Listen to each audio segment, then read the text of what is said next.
Hello everybody, welcome to Monday Morning Must Knows. My name is Merlin Rothland. Here are several things to pay attention to for the upcoming trading week.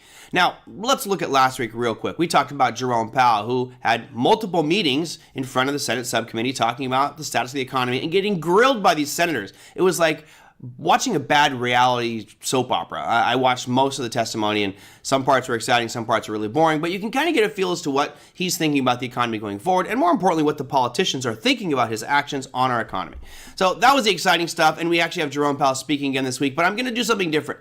We haven't done this for 2 or 3 weeks now. I'm starting things off with, you guessed it, the earnings calendar. I know we haven't done it for so long. Did you miss me? I'm back. 330 companies reporting this week. We start things off on Monday with Carnival Cruise Lines, which has really faced a lot of pessimism over the past few years, but recently, the past few months, it's done stellar price-wise, really showing some great moves to the upside, maybe some optimism about the upcoming summer, and more people taking cruises because COVID is officially over. On Tuesday, you've got Walgreens Boots Alliance and Schnitzer Steel. Wednesday brings you Micron Technologies and General Mills to see if they can benefit from those falling commodity prices. And on Thursday, probably the bigger day, you've got Rite Aid, you've got Nike, and you've got McCormick and Company. Friday rounds things out with Constellation Brands. Now, I'm really in particularly looking at Constellation Brands on Friday, not because I trade Constellation Brands, but to get a sense as to how they're going to perform. Why? Well, remember Anheuser-Busch made what some consider to be a great mistake with their ad campaign for Bud Light. That caused all kinds of ripples and boycotts and protests, and wherever you stand on that, that's fine. It was just an action by that company, and it had a dramatic impact on Bud Light sales. Bud Light went from the #1 selling beer in the United States, no longer. The #1 beer in the United States right now, Modelo. And people go, well, Merlin, Anheuser-Busch owns Modelo. They do, but they don't. They don't own North American rights to Modelo. They own Modelo rights and Corona rights internationally. Any other country in the world, it's Anheuser-Busch. But in the United States, it's Constellation Brands owns Corona and Modelo. So we'll see if that has a nice impact on their bottom line for earnings with Constellation Brands on Friday.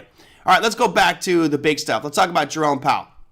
Now, last week, of course, he testified in front of the Senate, talking about a lot of really pertinent issues to the U.S. economy. This week is very different. He's actually talking on a panel. It's called the Policy Panel at an ECB forum in Portugal. So he'll be in Portugal talking about central banks and what their role should be, I'm sure with other central bankers. So this will give us a bigger perspective, right? What's the big picture look like for central banks and their actions, their policy, and how it impacts? Not that it's going to have a dramatic impact on the U.S. markets, but we all know that when Jerome Powell speaks, crazy things can happen. So just know at Wednesday at 10:30 a.m. Eastern Time, 1 hour after the markets open, you could see some volatile moves in the market, and that could be because of Jerome Powell and his comments. So you can watch that testimony online or watch that panel discussion online, but remember, it could create a lot of volatility. All right, moving on to the final 2 things. I actually have a 4 for this week. We'll go to final GDP number. As you guys remember, Jerome Powell has been talking about how growth is starting to slow. He said we can expect growth to drop for some time. Well, I don't know. The story might be painting a different picture here. We're going to get our Q2 final GDP numbers on Thursday at 8:30 a.m. Eastern Time. That is going to be 1 hour before the markets open. And historically, you want to see this. Well, you'd love to see it at 3, 4, 5%, but we don't have that kind of GDP production in the U.S. Right now, it's showing up at 2.6, and that's annualized. Now, the quarter-over-quarter numbers are very different. Right now, the quarter-over-quarter number is 1.3%, is what it was the previous quarter. The expectations are they're going to jump to 1.4%. So you could see a pop here in the GDP numbers. Remember, what they'll do is they'll take the quarter-over-quarter reading, add it with the other 3 to make up the year, the trailing 3. So we get 4 readings, add those together, and that gives you your annualized year over year, which is what you're seeing on your screen here. So while this one's important, it's already kind of been priced into the market, in my opinion. The one that has not been priced in is the core PCE price index. So we hear so much about inflation, what the Fed is doing to fight inflation, and they repeatedly said that this is the most important metric that they're looking at, which is the core PCE price index. Now, as you can see, starting from those COVID lows there, where it went way below 0, it skyrocketed to a much higher level, getting up to 0.5%. I'm excited for this one because we saw some developments happen a couple weeks ago. You had consumer price index as well as producer price index, so CPI and PPI, both come out way lower than expected. In fact, showing contraction, meaning prices declining in that month-over-month period. Not annually, but month-over-month, we saw a decline in price. That's very good for those that are looking at inflation as being this roadblock for the markets, preventing the markets from going higher.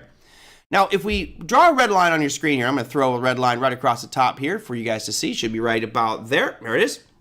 That's at 0.2%. Now, this number is annualized. So the number you see in the hard red edge right now says 0.4. If you were to annualize that, and what that means is you take the last 12 readings, right? Because this is a monthly reading. You take the last 12 readings, add them together, and that's your annual number. So at 0.4, let's just assume we had 12 months in a row that it did 0.4 all the way across. That means your inflation would be 4.8%, which is still way higher than the Fed's normal. Now that red line, if we get back to 0.2, what would that be? Well, 0.2 times 12 would be 2.4% inflation, which is right in the Fed's target. So what I think you're going to see here is the Fed continue to push the boundaries, if you will, or push interest rates and continue to force this market down to get inflation to 0.2%. Now, based on what happened with consumer price index and producer price index, which are both lower than expected, I'm going out on a limb here and saying that it's not going to be the same this time. They're expecting it to be 0.4, which you can see over here, right there on the margin. They're expecting it to be 0.4 at this meeting on Friday.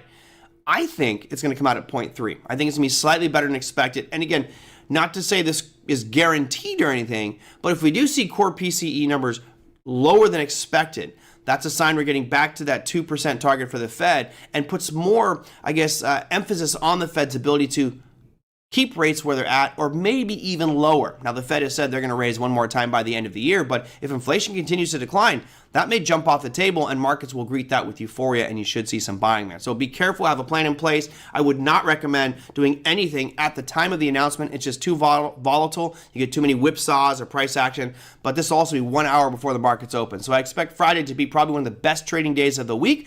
8:30 a.m. Eastern time is when that happens. So 1 hour before the markets open, we get our core PCE price index, which should create a lot of volatility. That, my friends, is your Monday Morning Must Knows. We'll see you next week.